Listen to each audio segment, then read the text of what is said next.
समय जब हम वहां थे तब तो गोद में न थे भैया। अरे जब हम उस समय वहां थे उसमें गोद में रहते थे, इससे क्या सब बात है। हम गोद नहीं उठाए हैं, हम गोद नहीं उठाए हैं। बैठो बैठो एक बार सुन लीजिएगा, वो आप ही को फायदा देगा, आप समझ नहीं रहे। नमस्कार, अब देख रहे हैं एलआर भारत में राकेश।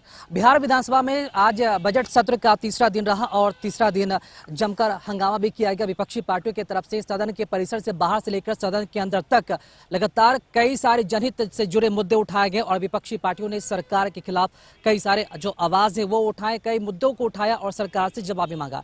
इस दौरान कई सारे मुद्दे और जनहित से जुड़े सवालों का जवाब बिहार के मुख्यमंत्री नीतीश कुमार देते नजर आए। उनके जवाबों का जो मुख्य केंद्र था वो तेजस्वी प्रसाद यादव मुख्य केंद्र में बने रहे। इस दौरान कई बार आमने सामने टोका टोकी भी हुई, कई बार सदन जो है ठहाकों से गूंज भी उठा। आइए उन तमाम तस्वीरों को हम आपके सामने रखते हैं जिसमें तेजस्वी प्रसाद यादव ने सरकार से सवाल किया सदन के अंदर और नीतीश कुमार ने उसका बाकायदा जवाब भी दिया। माननीय अध्यक्ष महोदय, मैं सबसे पहले बिहार विधानसभा के सभी माननीय सदस्यों को, जिन्होंने महामहिम राज्यपाल के अभिभाषण पर चर्चा हुई उसमें अपनी बात कही, मैं उन तमाम लोगों का अभिनंदन करता हूं। और जो सबसे बड़ी बात है, सब लोगों को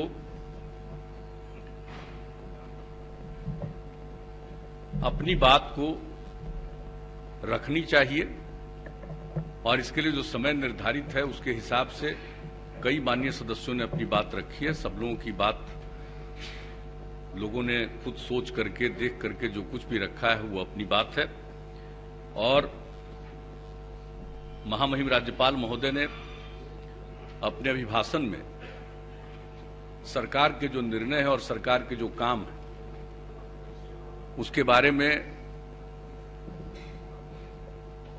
अपनी बात कही है। वो इसके लिए हम उन्हें उनका अभिनंदन करते हैं।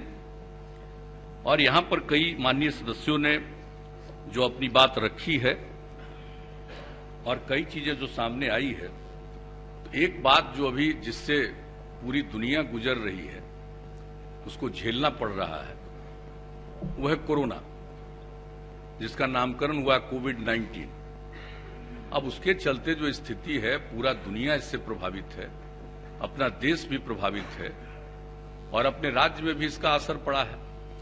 लेकिन इसको लेकर के जो काम किया गया है, ये सब लोगों को मालूम है। और जिस प्रकार से यहां पर एक एक काम हो रहा है, यानी किस तरह से प्रारंभ में ही जो बात आई उसको लेकर के जितने तरह का काम करना पड़ा है, जांच हो रहा है लोगों का, लोगों के इलाज की व्यवस्था की गई, सब कुछ इस सब काम किया जा रहा है।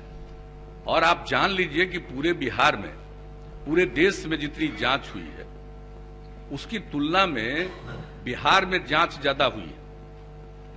इस बात को अच्छी तरह मान लेना चाहिए कि बिहार में जांच ज्यादा हुई है।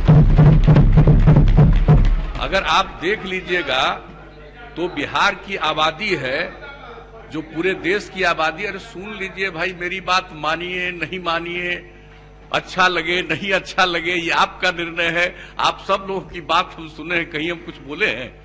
हम तो आपको यही बता दे रहे हैं कि जानते रहिए, बोलने का जो मन रहे वो बोलिए, लेकिन कुछ फैक्ट को, सही बात को जानना भी चाहिए। एक बात अच्छी तरह जान लीजिए कि अपने बिहार की आबादी पूरे देश की आबादी का लगभग 8.4% है, लेकिन जो कोरोना की जांच हुई है पूरे देश में, तो जितनी जांच हुई है पूरे देश में 10% से ज्यादा जांच बिहार में हुई। और अगर आप देख लीजिए कि 10 लाख की आबादी पर जितनी जांच पूरे देश में हुई है उसका औसत क्या है 10 लाख की आबादी पर, अगर बिहार को देखिएगा तो देश का जितना भी औसत है उससे 21,000 से भी ज्यादा, उसके करीब बिहार में जांच हुआ है।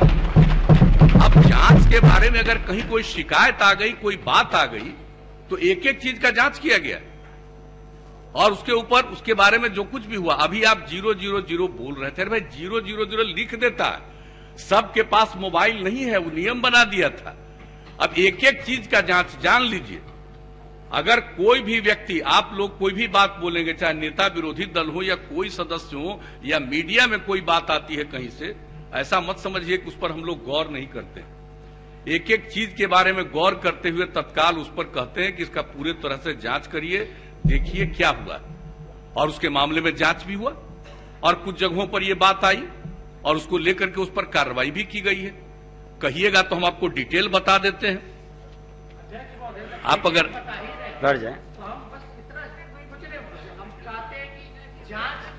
एंटीजन में सबसे ज्यादा अधिक देश में जांच हुई है। पहले सुन लीजिए ना, तो हम आपको आश्वस्त करते हैं। आप टेस्ट में सबसे ज्यादा देश में है, वही वो कर, हमारे पास भी प्रूफ है। नहीं ठीक है। बैठ जाइए। आपके पास नेता आपके प्रतिपक्ष पास- बैठ जाए, सुन ले पहले, टेस्ट का ज्यादा देश बैठ जाए। भाई हम बीच में आपको कुछ इंटरफेयर कर रहे थे, सुन न लीजिए। इसके बैठ बाद जाइए। आप इंटरफेयर करिएगा, हम तो कहेंगे कि भाई कुछ कहना है तो और सुन लीजिए, हमको क्या है। और नई पीढ़ी के लोग हैं, हम लोग को खराब लगता है, अच्छा ही लगता है। कुछ भी बोलिए, जिस तरह से भी बोलिए, हमको कोई उसमें कोई दिक्कत नहीं। हम लोग क्या असीमित समय तक काम करेंगे, ये तो कोई बात है क्या। तो इसलिए कुछ बात को ध्यान पूर्वक सुनिए। कल आपको उन चीजों पर गौर करिएगा तो कल आपको और नई पीढ़ी के लोगों को उसका लाभ ही होगा। इसलिए हम आपको कह रहे हैं कि ध्यान से सुन लीजिए। तो इसके बारे में जो कुछ भी किया गया है, हम लोगों ने एक दिन नहीं छोड़ा है। अगर आप चाहिएगा तो प्रतिदिन का फिगर, जब से यह शुरू हुआ है, चुनाव के काफी पहले, तब से शुरू हुआ है। आप दिखा देंगे आपको कि एक एक दिन का पूरा फिगर मेरे पास आता है, प्रतिदिन देखते हैं। और 9 बजे रात में आप बैठ जाइए, आप सुन लीजिए। आपका भी विषय को बहुत ध्यान से सुना था। नेता प्रतिपक्ष बैठ जाइए, आपकी बात को पूरा सुना गया था ध्यान से। अब सुने आप, सदन नेता को आप सुने, बैठ जाए आप। आप कभी यहां रहिएगा, आपको सहयोग करना चाहते हैं, इसलिए कमेटी बना। आप कभी रहिएगा। अगर बैठ जाए, पहले तो सहयोग है कि बैठ दिखला जाए। देंगे।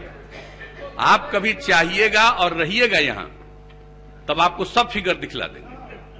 ये तो आप पर निर्भर करता है कि आप जानना चाहते हैं नहीं जानना चाहते हैं। यहां के बारे में, किसी भी चीज के बारे में हम लोग सब लोगों को बताना चाहते हैं। तो एक बात अच्छी तरह आप जान लीजिए, आप बार बार एक बात को कहते हैं कि कमेटी, अरे भाई तो 4 अगस्त को जो मीटिंग हुई उसमें ये बात आ गई, अगस्त में ही।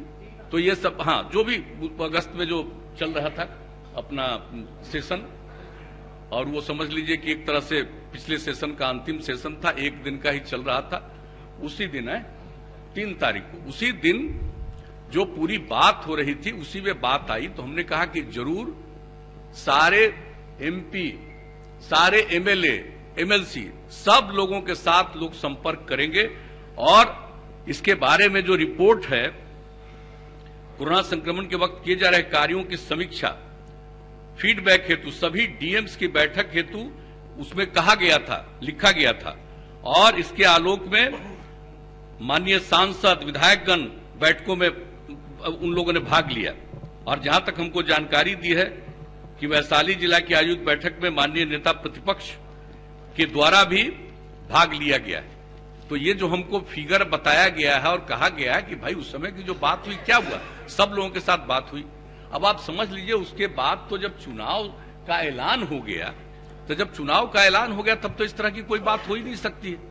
और अब जो स्थिति है, इसको लेकर के आप जानते हैं कि स्थिति में थोड़ा इंप्रूवमेंट हुआ, सब जगह थोड़ा इंप्रूवमेंट हुआ। अपने देश में भी इंप्रूवमेंट हुआ है, लेकिन कुछ जगहों पर फिर बढ़ रहा है। हम लोग इसको लेकर के पूरे तौर पर सजग हैं कि अपने यहां भी कभी हम डेली देखते हैं। एक दिन हो गया 21, इसके पीड़ित लोग निकले जिनका पॉजिटिव निकला, तो बड़ा अच्छा लगा कि चलिए आज घटते घटते 21 पर आ गया। लेकिन अगला दिन जो मेरे पास फिगर आया तो लगभग 50, उसके बाद दूसरे दिन फिगर आया तो आ गया 94, और कल फिगर आया तो 84। तो एक एक बात के लिए रात में ही फिर हम बोलते हैं कि भाई देखिए 20 से बढ़ करके फिर आज 50, 50 से 94, 50, 94 के बाद 84 आ गया कल। तो एक एक चीज पर ध्यान दीजिए। और जो टेस्ट हो रहा था उसके बारे में हमने कहा कि भाई लोगों के बीच में जाकर के प्रेरित करिए और टेस्ट करिए। हो क्या गया है कि लोगों को अब एक तरह का कॉन्फिडेंस हो गया है, अब मान रहे हैं लोग कि अब आगे कुछ होना नहीं है, हम लोग बिल्कुल निश्चिंत हैं। लेकिन फिर भी हर तरह से सहयोग करना चाहिए, इसके लिए तो हम लोग करने की कोशिश कर रहे हैं। और एक बात हम आपको आश्वस्त करते हैं कि इस सिलसिले में अगर कोई भी सुझाव माननीय सदस्यों को अपने इलाके के बारे में है, जरूर उसके बारे में दीजिए, हेल्थ डिपार्टमेंट को दीजिए, कहीं मेरे ही यहां भेज दीजिए। कोई भी बात हो तत्काल उसके ऊपर ध्यान दिया जाएगा। मैं इतना आश्वस्त करता हूं। भला बताइए, ये कोई किसी सरकार का ही काम है? ये तो पूरे सब लोगों का है। सब लोग अगर पीड़ित हैं, सबको बचाना चाहिए। कौन कौन लोग नहीं पीड़ित होते हैं? हर लोगों के पास कुछ न कुछ ऐसी समस्या आती है। अब अभी आप बोल रहे थे एम्स का। अरे भाई, तो एम्स है विदेश का, एम्स है दूसरे का। अरे एम्स तो अपना ही ना है भाई।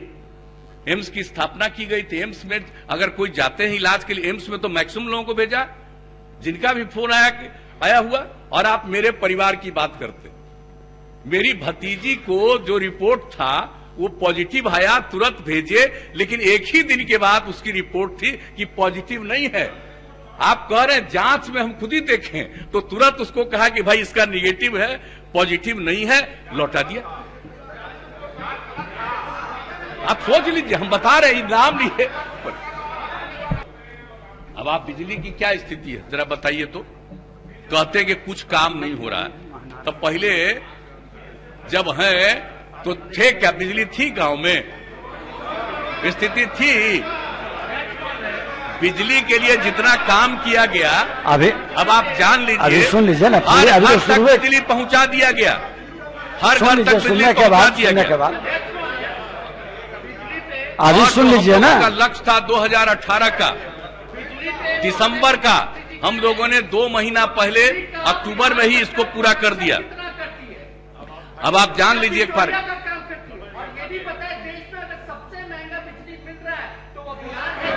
अभी सुन लीजिए, बड़ा अच्छा। अभी आपको बता देते हैं। अब एक एक बात आपको बता देते हैं। ध्यान से सुनिए, बैठ जाइए, बैठ जाइए, बैठ जाइए, बैठ जाइए। नेता प्रतिपक्ष बैठ जाइए। आपके, अरे भाई, आप बैठ जाए, सुने पहले। आपका भी भाषण हुआ, सभी लोग शांति से सुने हैं। नहीं, आप सुने। जो बार बार उठना उचित नहीं है, नए सदस्य को शोभा देता है। क्या बिना मतलब की बात कर रहे हैं आप? ये हम शुरू से कहते रहे, आपको नहीं मालूम है? अरे उस समय, अरे जब हम वहां, अरे भाई, अब उस समय जब हम वहां थे तब तो गोद में न थे भाई आप। अरे जब हम उस समय वहां थे, उसमें गोद में रहते थे, इससे क्या सब बात है? हम गोद नहीं उठाए हैं, हम गोद नहीं उठाए हैं। ऐसा बैठो, बैठो, चलिए, आप बैठ जाए, बैठ जाए। बार बार उठना उचित नहीं, नेता प्रतिपक्ष। बाद में जो मन करे वो बोलते रहिए, लेकिन एक बार सुन लीजिएगा, वो आप ही को फायदा देगा। आप समझ नहीं रहे एक एक चीज के बारे में जो बात हम कह रहे हैं। अब आप बिजली के बारे में समझ लीजिए, क्या था भाई, जब हम लोग आए थे तो उसमें कितना बिजली की खपत थी बिहार में? 700 मेगावाट। और आज बिजली की खपत कितनी हो गई है? आज बिजली की खपत हो गई है, इतना ज्यादा हो गया है कि 5,900 मेगावाट से भी ज्यादा, 5,932 मेगावाट बिजली की खपत हो गई। तो नीतीश कुमार, जो नेता विरोधी दल तेजस्वी प्रसाद यादव द्वारा पूछे गए सारे सवालों का उन्होंने जवाब दिया। हालांकि जब वो जवाब दे रहे थे तो कुछ ही घंटे बाद, आधे घंटे के बाद ही सदन से जो विपक्षी पार्टी के नेता हैं वो वॉकआउट कर गए। हालांकि नीतीश कुमार ने अपना जवाब पूरा किया और कार्य को एक बार फिर से स्थगन किया गया। आने वाले वक्त में देखना होगा कि जो सदन 24 मार्च तक चलेगा, बजट सत्र का कितना हंगामेदार हो सकता है और विपक्षी पार्टी सत्ता पक्ष को कितना सहयोग करती है। खबरों में अपडेट बने रहने के लिए आप देखते रहिए एलआर भारत। नमस्कार।